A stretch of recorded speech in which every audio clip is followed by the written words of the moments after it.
Hello दोस्तों, मैं Shakeel Ahmad classes में आप सभी का इस्तकबाल करता हूं। दोस्तों, आज मॉडर्न हिस्ट्री में राष्ट्रीय आंदोलन पढ़ेंगे। राष्ट्रीय आंदोलन का कहां से शुरुआत हुआ उसको थोड़ा जानेंगे और राष्ट्रीय आंदोलन के अलग अलग चरण में पढ़ेंगे। जैसे देखिए, इंडियन नेशनल कांग्रेस का स्थापना 1885 में होता है।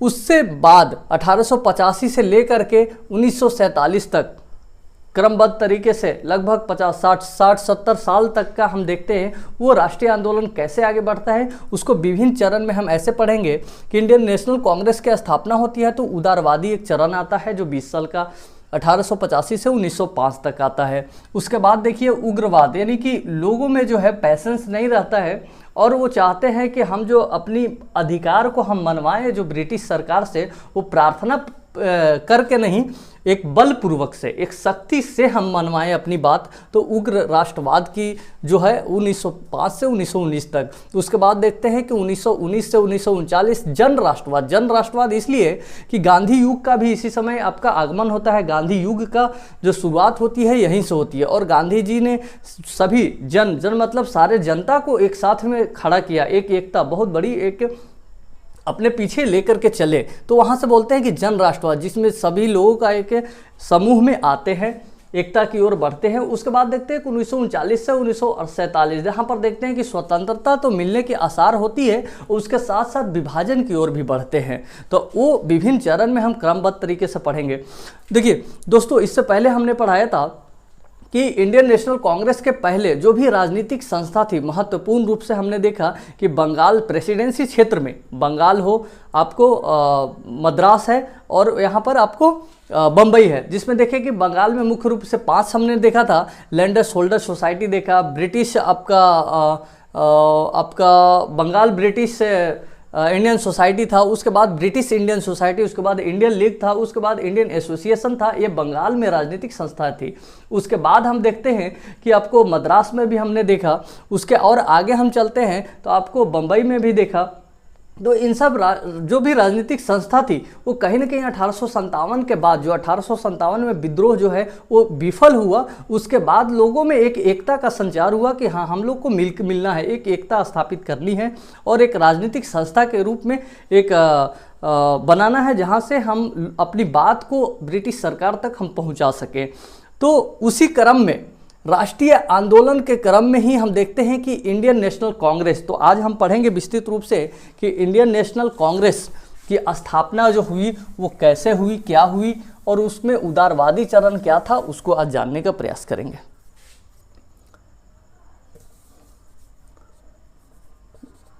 भारतीय राष्ट्रीय कांग्रेस, देखिए भारतीय राष्ट्रीय कांग्रेस का स्थापना की बात करें तो 1885 में हुआ। तो इसमें स्थापना देखिए कैसे क्या हुआ कि एक अवकाश प्राप्त अधिकारी था, अंग्रेजी अधिकारी था, जिसका नाम था Allan Octavian Hume. Allan Octavian Hume, जिसको हम शॉर्ट में AO ह्यूम भी बोलते हैं। ठीक है, चलिए, एलन ऑक्टेवियो ह्यूम, ये जो अवकाश अधिकारी थे, अंग्रेज अधिकारी थे, इन्होंने एक संस्था को लाने का विचार किया। तो इसमें विचार ये किया कि हम एक क्यों ना ऐसा संस्था बनाएं, राजनीतिक संस्था, जो कि पूरा आपको लोगों का एक समूह हो और जो भी प्रॉब्लम्स हो, अपनी जो मांगे हैं वो हम ब्रिटिश सरकार तक पहुंचा सके।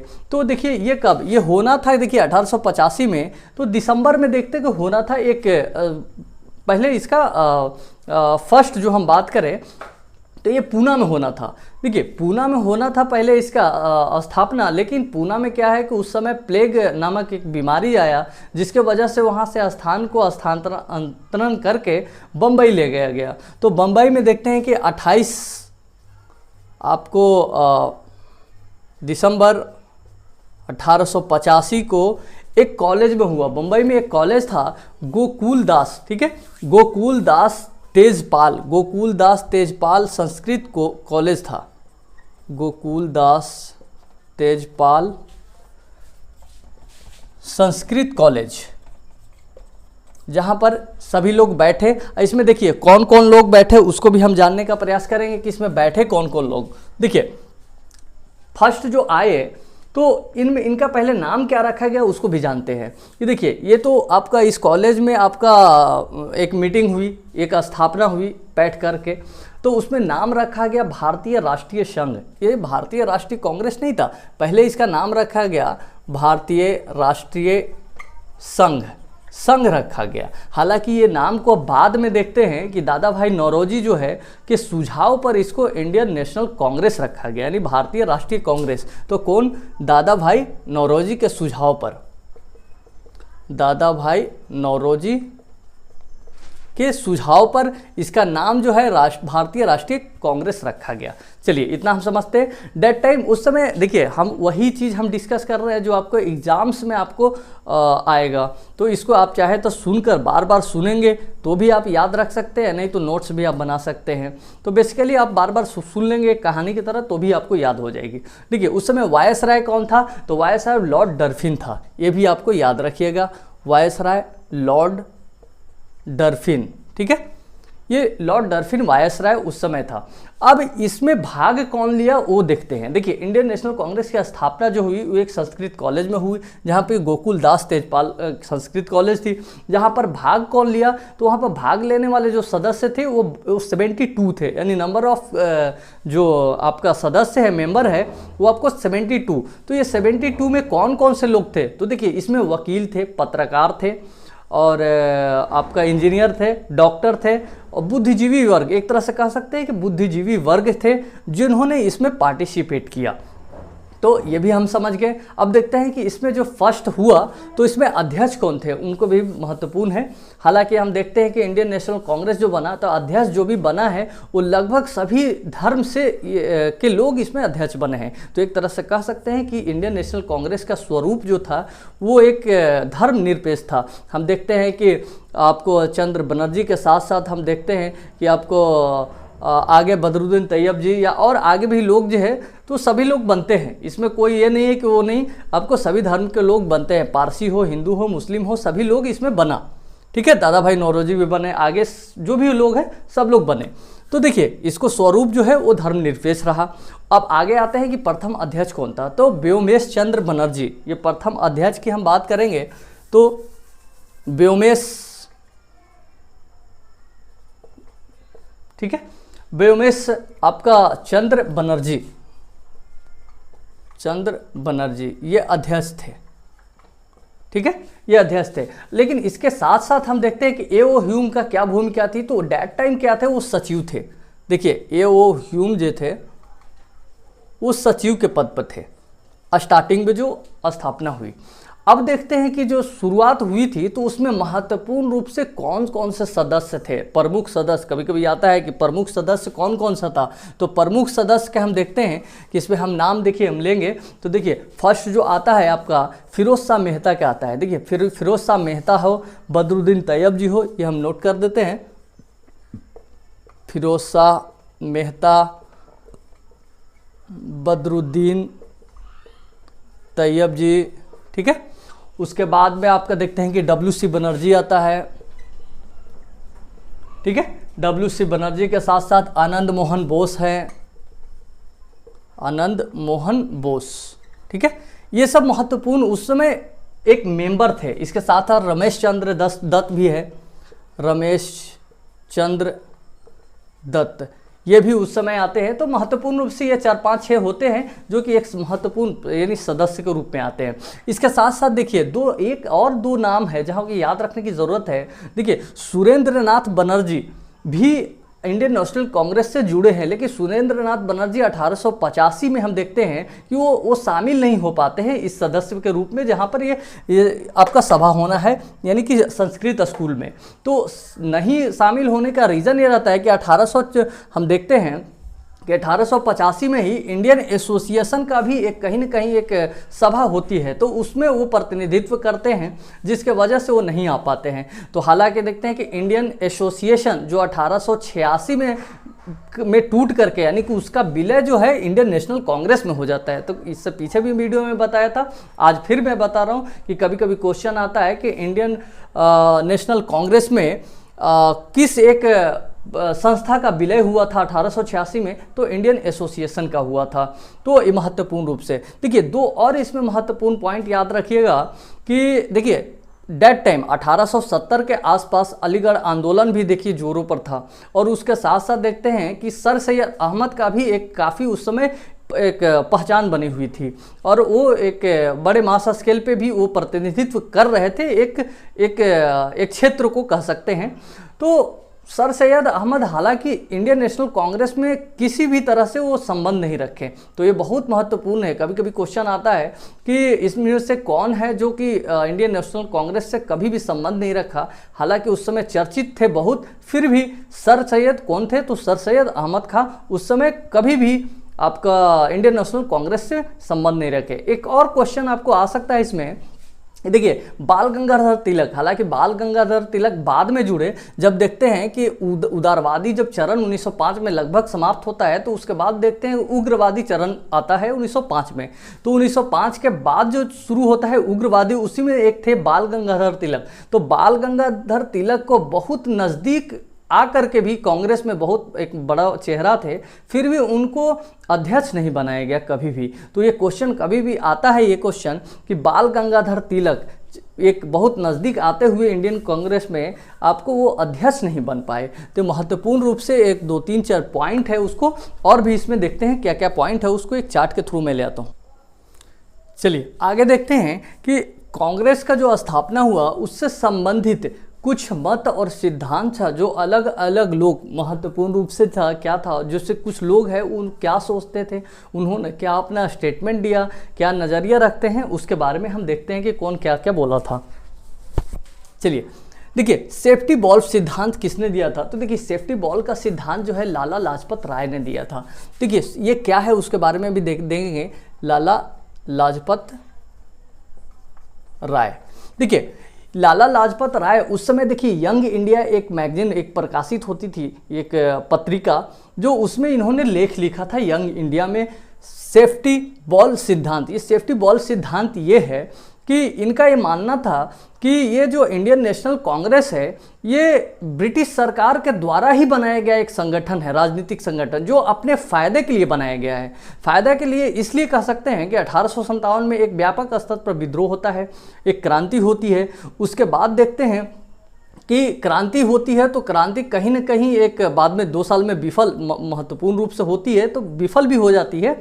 लेकिन एक और आगे ऐसा क्रांति न हो उसके लिए एक बनाया गया राजनीतिक संस्था, जो कि लोगों का जो भी एक शिकायत है वो लोग को एक जानेंगे, ये राजनीतिक संस्था जानेगी शिकायत को, उसको लेकर के ड्राफ्ट लेकर के जाएगा ब्रिटिश सरकार के पास, और वो समस्या से निजात पाने की प्रार्थना करेगा, और ब्रिटिश सरकार जो है उस पर कानून बनाएगा या फिर उसको निजात देगा। तो ये उनका मानना था कि ये जो बनाया गया है, ये ह्यूम जो बनाए हैं, मेहनत किए हैं, वो कहीं ना कहीं डरफीन द्वारा ही एक कहा गया है कि बनाइए। तो ऐसा इनका मानना था। सेफ्टी बॉल यानी सेफ्टी बॉल मतलब बॉल जो है सेफ बॉल रहे, वो किसके पास, अंग्रेजों के पास से ही। तो अंग्रेजों ने खुद बनाया अपने ही सुरक्षा के लिए, इनका ऐसा मानना था।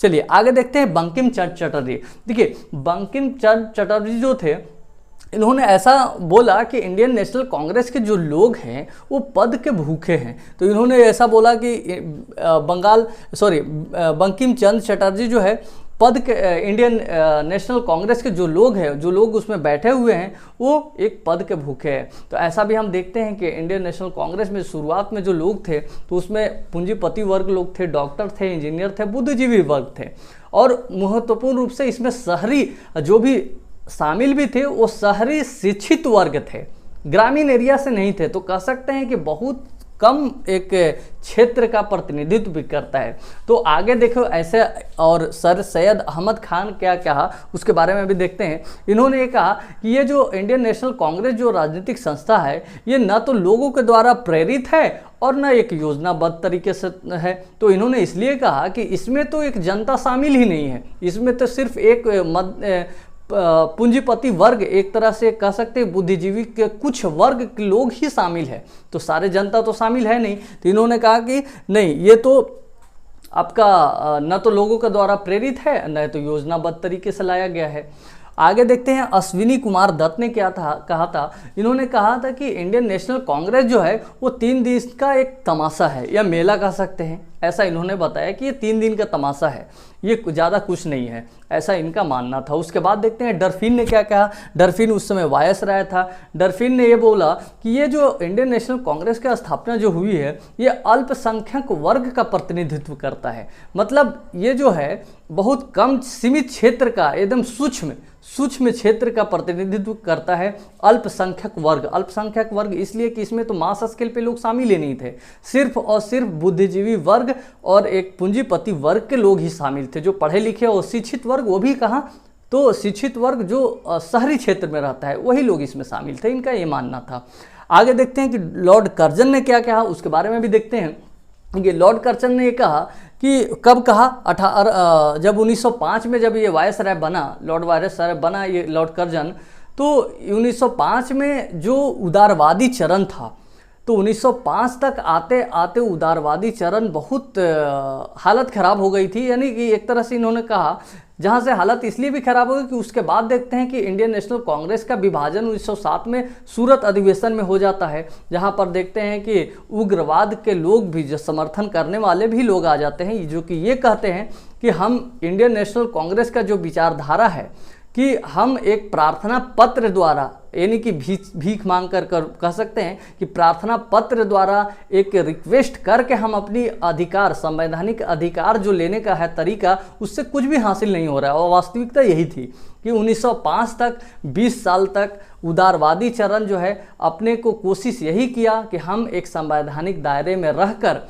ब्रिटिश सरकार से अपनी मांगों को मंगवाएंगे, लेकिन उसमें वो कहीं न कहीं सफल पूर्ण रूप से नहीं हुए, जिसका ही परिणाम हम देखते हैं कि 1907 में जो विभाजन होता है आपका इंडियन नेशनल कांग्रेस का 1907 में सूरत अधिवेशन में, तो उसमें देखते हैं कि एक उग्रवादी विचारधारा के लोग जो है सामने आ जाते हैं और एक तरह से गरम दल की स्थापना हो जाती है, एक तरह से बढ़ जाते हैं। और गरम दल का मानना यह था कि हम सिर्फ रिक्वेस्ट करके नहीं, हम प्रार्थना पत्र से नहीं, हम शक्ति से और कहीं ज़रूरत पड़े तो हम उसको धौंस दिखा करके हम अपने अधिकारों को लेके मनवाएंगे, अपनी बात मनवाएंगे, इनका मानना था। तो देखिए लॉर्ड कर्जन ने ये कहा कि मरते हुए, जैसे इंडियन नेशनल कांग्रेस के जो स्थिति है वो मरते हुए मर गई है, मरने की कगार पर है, और मैं चाहता हूँ कि मैं मरते हुए इसको देखना चाहता हूँ, यानी कि मरते हुए, जब तक मर ना जाए तब तक मैं देखना चाहता हूँ, लॉर्ड कर्जन का ये कहना था। तो देखिए उसके बाद एक और था बाल गंगाधर तिलक। देखिए बाल गंगाधर तिलक जो है वो भी देखिए एक तरह से आपको उदारवादी चरण में ये नहीं थे, दूसरा चरण जो है उग्रवादी चरण था जो 1905 में शुरू हुआ, उसमें इन्होंने एक महत्वपूर्ण रूप से रोल अदा किया था। तो उसमें इन्होंने कहा कि मेढक की तरह बार बार, देखिए मेढक की तरह एक बार जो है बरसात में जब आती है मेढक, तो एक बार टर्राने से कुछ नहीं मिलता है, आपको मेढक मत बनिए, ये इनका कहना था। कि इंडियन नेशनल कांग्रेस को मेढक की तुलना किया, जैसे साल में एक बार मेढक जो है टटराता है, उसी तरह कहा कि इंडियन नेशनल कांग्रेस दिसंबर में अधिवेशन साल में एक बार करता है, ड्राफ्ट तैयार करता है, अपना एक मांग को तैयार करके, और वो प्रार्थना पत्र को मैगजीन के थ्रू और प्रकाशन करवाता है, प्रकाशित करवाता है बहुत सारे पत्राचार के माध्यम से, और वो समर्पित करता है कहाँ, ब्रिटिश सरकार के पास, लेकिन वहाँ से भी कुछ हासिल नहीं होता है। तो इनका ये मानना था। तो देखिए अभी देखिए इंडियन नेशनल कांग्रेस में एक चीज़ और, इसके बारे में बेसिक रूप से हम लोग समझ लिए। अब नेक्स्ट हम देखते हैं कि इंडियन नेशनल कांग्रेस में जो महत्वपूर्ण रूप से फर्स्ट में, यानी कि उदारवादी चरण में जो महत्वपूर्ण लोग शामिल हुए, शुरुआत में तो जो सदस्य 4-5 हमने बताया, बनर्जी, WC बनर्जी थे, मेहता साहब थे, तो ये सब कुछ 4-5-6 थे। उसके बाद हम देखते हैं कि आने वाला 20 साल में कौन कौन शामिल हुए, वो भी महत्वपूर्ण रूप से हम थोड़ा सा एक लिख करके मैं लाता हूँ ताकि हम लोग समझ जाएंगे। चलिए आगे देखते हैं कि हम भारतीय राष्ट्रीय कांग्रेस के उदारवादी जो चरण है, उदारवादी चरण, देखिए ये जानना बहुत ज़रूरी है कि उदारवादी चरण जो 20 साल का रहा, 1885 से लेकर के 1905 तक। इसमें महत्वपूर्ण रूप से नेता जो थे वो कौन कौन से थे, देखिए ये आप एकदम गिने चुने देखिए। दादा भाई नौरोजी बिल्कुल आपने याद रखना पड़ेगा, क्योंकि इन्होंने धन बहिर्गमन का सिद्धांत दिया था। धन बहिर्गमन मतलब धन का निष्कासन, कह सकते हैं कि धन का निष्कासन का सिद्धांत इन्होंने दिया था। मतलब भारत से जो धन है वो निकाल करके ब्रिटिश ले जा रहे हैं, कहाँ, इंग्लैंड। तो धन का जो है निकासी हो रहा है, एक तरह से धन का लूट हो रहा है। तो इनका भी इन्होंने दिया था दादा भाई नौरोजी ने, ध्यान रखिएगा। देखिए फिरोज शाह मेहता आपको हमेशा ये आएगा। WC बनर्जी बहुत महत्वपूर्ण, शुरू में भी शामिल थे, ये भी शुरू में शामिल थे, ये सब शुरू में। रास बिहारी बोस थे, देखिए RC दत्त, बदरुद्दीन तैयब जी, ये भी शामिल थे, ठीक है। इसके अलावा देखिए गोपाल कृष्ण गोखले, मदन मोहन मालवीय बाद में जुड़े, PR नायडू थे, आनंद चार्लू थे, ये सब महत्वपूर्ण रूप से आए। इसके बाद देखते हैं, एक और देखते हैं, सुरेंद्र नाथ बनर्जी थे, एक दो छूट भी सकता है, ठीक है, सुरेंद्र नाथ बनर्जी थे। और इसके अलावे जो थे ये महत्वपूर्ण रूप से देखिए 10-12 है जो महत्वपूर्ण रूप से आपको याद रखना पड़ेगा।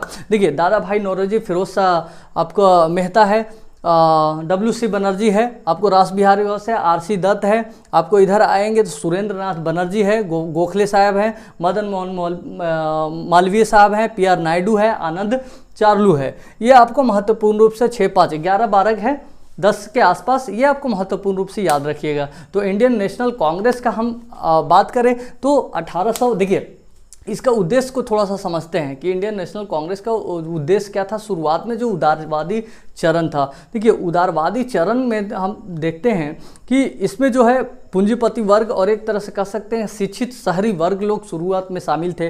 तो उन्हों का एक संगठन था, एक राजनीतिक संस्था थी। तो उनका उद्देश्य ये था कि हम अपना जो है साल में एक बार जो भी हम अधिवेशन करेंगे दिसंबर में, तो उसमें जो भी हम ड्राफ्ट तैयार करेंगे, यानी अपनी मांगों को एक कागज़ पे उतार करके और सर्वसम्मति से पारित करके इसको हम प्रकाशन, अलग अलग जो भी मैगजीन है या पत्रिका है उसमें प्रकाशित करवाएंगे और सरकार तक हम पहुंचाएंगे एक प्रार्थना पत्र के द्वारा। देखिए ध्यान रखिएगा, उदारवादी का चरण का यही है, एक प्रार्थना पत्र के द्वारा। आप फोर्स नहीं कर सकते हैं, शक्ति नहीं इस्तेमाल कर सकते हैं। जबकि इसी का 1905 के बाद हम देखते हैं तो थोड़ा सा उग्र होकर के अपनी बातों को हम मनवाएंगे ब्रिटिश सरकार से, लेकिन उग्र होकर के। लेकिन उदारवादी में यह था कि बातों को हम मनवाएंगे लेकिन रिस्पेक्ट के साथ और एक तरह से रिक्वेस्ट के साथ है। तो ये आपको बहुत महत्वपूर्ण ध्यान रखना पड़ेगा। चलिए आज के लिए यहीं पर, अगर आगे आपको जो भी हो वीडियो आपको अच्छा लगा होगा तो प्लीज़ आप लाइक कीजिएगा, सब्सक्राइब कीजिएगा और शेयर कीजिएगा। इससे पहले का वीडियो जो है राजनीतिक संस्था जो 1885 के पहले ज़रूर देख लीजिएगा, आपको लिंक करके आपको समझ में आएगा। चलिए, थैंक यू।